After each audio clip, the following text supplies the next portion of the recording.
Bismillahirrahmanirrahim. Assalamualaikum warahmatullahi wabarakatuh. Alhamdulillah, wassalatu wassalamu ala rasulillah Sayyidina Muhammad ibn Abdillah wa ala alihi wa sahbihi wa mawalah, wa la hawla wa la quwwata illa billah. Subhanaka la ilma lana illa ma 'allamtana innaka antal alimul hakim. Rabbi shrah li sadri wa yassir li amri wahlul 'uqdatam min lisani yafqahu qawli. Wasaddid lisani wahdi qalbi bihaqqi sayyidina Muhammadin sallallahu alaihi wasallam, amma ba'd. Fa ya ayyuhal hadirun wal hadirat, segenap DKM dan pengurus masjid Buncit Indah, Bapak Ibu jamaah salat Isya dan salat sunat tarawih beserta witir, insyaallah mudah-mudahan semua sholat kita dan ibadah kita yang lainnya senantiasa diterima oleh Allah Subhanahu wa Ta'ala. Alhamdulillah, kita malam ini sampai kepada malam ke-25 bulan suci Ramadan 1445 Hijriah. Salah satu ibadah di bulan Ramadan yang sepatutnya kita perbanyak itu adalah berdoa. Walaupun mungkin agak terlambat materi ini karena sudah menjelang akhir, tapi masih ada waktu sekitar 5-4 hari ke belakang. Kenapa doa dibilang ibadah? Atau pertanyaannya, apakah doa termasuk ibadah? Sangat iya. Dalam surat Ghafir surat ke-40 ayat ke-60, Allah berfirman, wa qala rabbukum ud'uni astajib lakum innal ladzina yastakbiruna an ibadati sayadkhuluna jahannama dakhirin. Dalam surat Ghafir tadi, surat 40 ayat ke-60, Allah berfirman, ud'uni astajib lakum, mintalah kepadaku, niscaya aku kabulkan, aku perkenankan. Nah, yang menarik belakang ayatnya, Pak. Innal ladzina yastakbiruna an ibadati, sesungguhnya orang-orang yang menyombongkan diri tak mau beribadah kepadaku, sayadkhuluna jahannama dakhirin, mereka akan masuk ke dalam neraka dalam keadaan hina. Nah, ini namanya dalam ilmu ulumul Quran ada munasabatul ayah, antara sadrul ayah, antara awal penggalan ayat dengan penggalan terakhirnya. Coba kita berpikir dan menganalisa. Sesungguhnya orang-orang yang menyombongkan diri tidak mau beribadah kepadaku akan masuk neraka. Kira-kira yang dimaksud dalam ujung ayat itu, ibadahnya apa yang dimaksud di situ? Kan awal ayatnya, qala rabbukum ud'uni astajib lakum. Allah berperintah, memerintahkan berdoalah kepadaku, niscaya aku perkenankan. Terus lanjutan ayatnya, orang-orang yang menyombongkan diri tidak mau ibadah kepadaku masuk neraka. Nah, kira-kira ibadah yang di ujung ayat itu apa? Doa. Karena diawali dengan perintah doa, dan di tafsirnya begitu. Tafsir Ibnu Katsir, Al-Farabi. Jadi bayangkan Allah mengancam yang tidak mau doa masuk neraka. Dan berarti kan itu ibadah. Nah, kenapa kemudian doa dinamakan ibadah? Di dalam hadits Tirmidzi misalnya, Imam Ahmad dalam musnadnya, ad-du'a huwal ibadah, atau redaksi lain ad-du'a mukhul ibadah. Doa itu adalah intisari ibadah. Intisari ibadah itu doa. Kenapa kemudian di bulan Ramadan harus diperbanyak? Saya kira hadisnya Bapak Ibu sudah banyak mendengar ya. Salah satu doa yang tidak tertolak adalah doanya orang yang berpuasa. Dan itu hadisnya sahih dalam musnad Imam Ahmad, disahihkan oleh Syekh Syuaib Al-Arnaud. Kata Nabi, thalathatun la turaddu da'watuhum, ada 3 orang, 3 golongan yang doanya tidak mungkin tertolak. Paling nomor 1 kalau dalam riwayat musnad Imam Ahmad ini, as-shaim hatta yuftira. Coba kita analisa secara linguistik ya, secara bahasa. Kata Nabi, 3 golongan yang tidak tertolak doanya. Nomor 1 yang disebut as-shaim, orang yang sedang berpuasa. Hatta sampai sampai yuftir, dia berbuka. Jadi kalau ditanya kapan momen orang puasa doanya mustajab, maka jawabannya sepanjang dia puasa. Cuma memang ada penekanan setelah adzan, setelah sholat 5 waktu, itu penekanan di luar konteks orang berpuasa, Pak. Tapi kalau dalam konteks orang berpuasa itu sendiri, selama dia masih dalam status berpuasa, ya doanya mustajab. Berarti dari mulai kapan? Saat subuh, ya, begitu adzan berkumandang, dia sudah berstatus puasa sampai mati. Itu doa kita mustajab. Apalagi ini fi ashril awakhir, 10 malam. Nah, maka sayang dan rugi kalau kita tidak memanfaatkan momen ini. Gitu ya. Nah, sekarang pertanyaannya begini.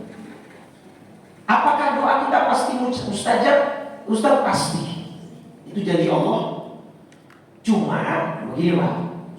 Skema pengkabulannya itu yang beda-beda. Kalau dalam hadis riwayat Imam Al-Hakim dalam kitabnya Al-Mustadrak, ada 3 cara Allah mengabulkan doa kita. Ada yang tahu 3 cara itu? Yang pertama, yu'ajjalu lahu fid dunya. Dibayar kontan, disegerakan sesuai permintaan di dunia. Minta rumah dikasih rumah, mau haji dikasih haji, minta mobil dikasih mobil, sesuai request dan kontan di dunia. Itu skema pertama. Skema kedua, ayyusrafa anhu bisu'im mithli. Dia diganti doanya tidak dikabulkan, permintaannya nggak dikasih sesuai yang dia minta, tetapi diganti dengan keselamatan dirinya, dengan keselamatan anak-anak keturunannya, diberikan dia kesehatan. Jadi mungkin sampai saat ini kita masih sehat, kita masih bisa menghirup udara sejuknya masjid, kita masih mau untuk beribadah. Itu mungkin bagian dari doa kita yang dikabulkan dengan skema yang nomor 2. Gitu ya. Yang ketiga, nah ini yang kemudian banyak orang yang kemudian akhirnya terburu-buru dan tergesa-gesa. Yang ketiga itu skemanya ayyuddakhara lahu fil akhirah, disimpan Pak di akhirat.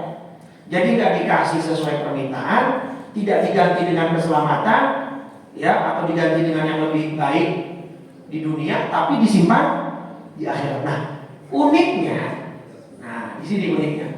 Di dalam riwayat Al-Hakim tadi di ujung hadisnya, ketika seorang hamba melihat di akhirat, ya Allah, ini apa? Perasaan saya nggak mengamalkan apapun dengan amal yang pahalanya sebesar ini. Apa kata Allah? Itu doa-doa yang dulu kamu panjatkan di dunia, tapi kau tidak lihat pengkabulannya di sana, maka aku simpankan untukmu di akhirat saat ini. Terus dia ngomong begini, Pak, spontan dia komentar, ya laitani lam yu'ajjal li syai'un min du'ani. Ya Allah, kalau saya tahu doa-doa yang kau simpan untuk saya di akhirat, kau lipat gandakan dan sebesar ini, mending dulu doa saya jangan ada yang dikabuli. Tapi kan ngomong itu di akhirat, Pak. Kalau sekarang sih kita pengennya dikabulin, cash, semuanya kontan gitu. Kalau bisa minta malam pagi dapat gitu. Jadi itu pengennya begitu. Tapi maksudnya saya membawakan riwayat ini. Jadi judul kultum saya itu berdoalah karena doamu tak ada yang sia-sia. Gitu. Jadi jangan malas berdoa. Ya, jadi doa kita kan yang sia-sia, cuma pengkabulannya 3 itu dengan skema itu.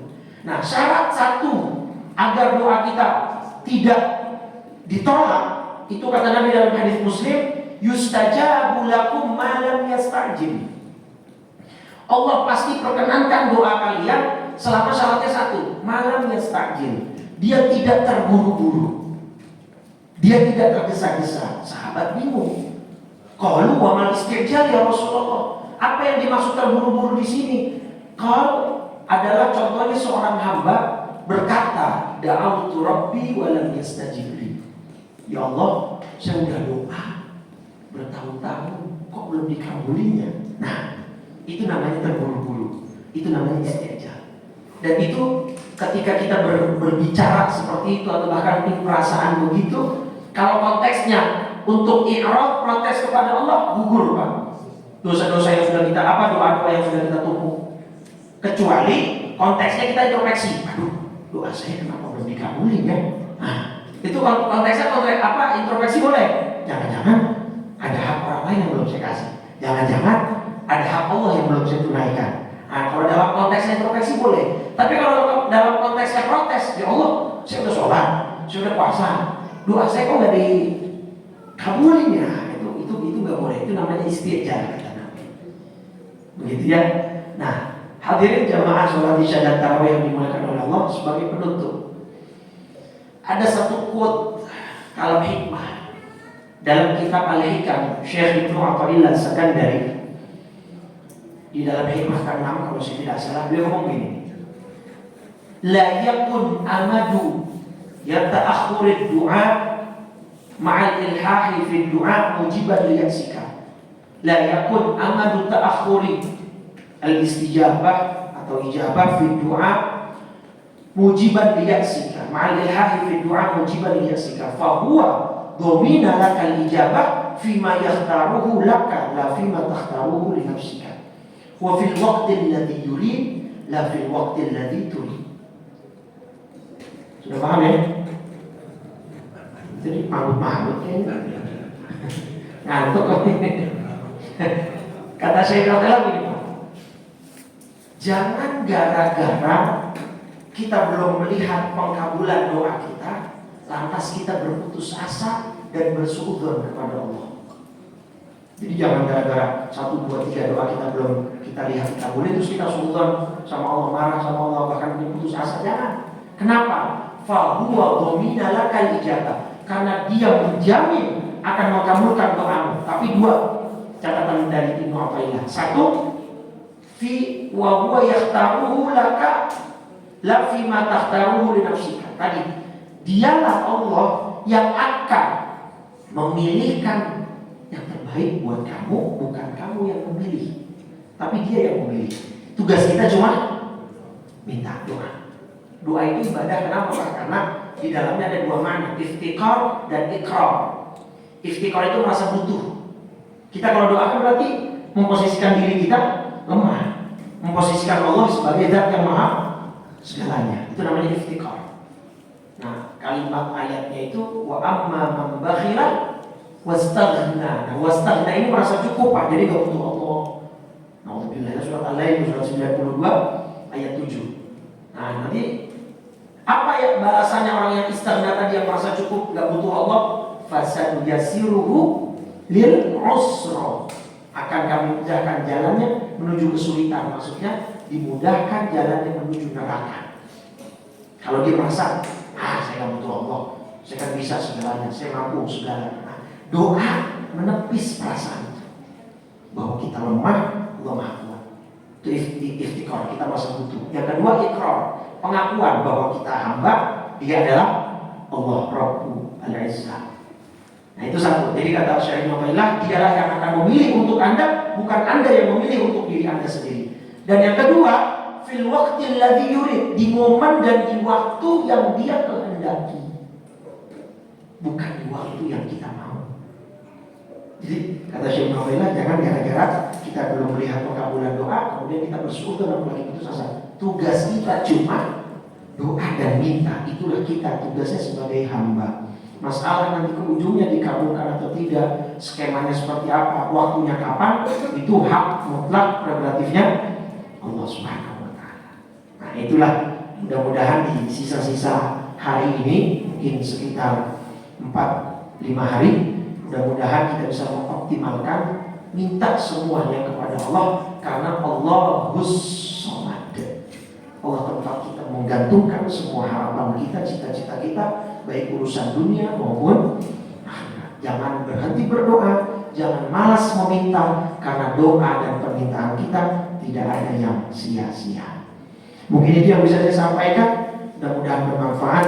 Allahumma muwaffiq lakum bit-thariq, wa bisa maaf. Wassalamualaikum warahmatullahi wabarakatuh.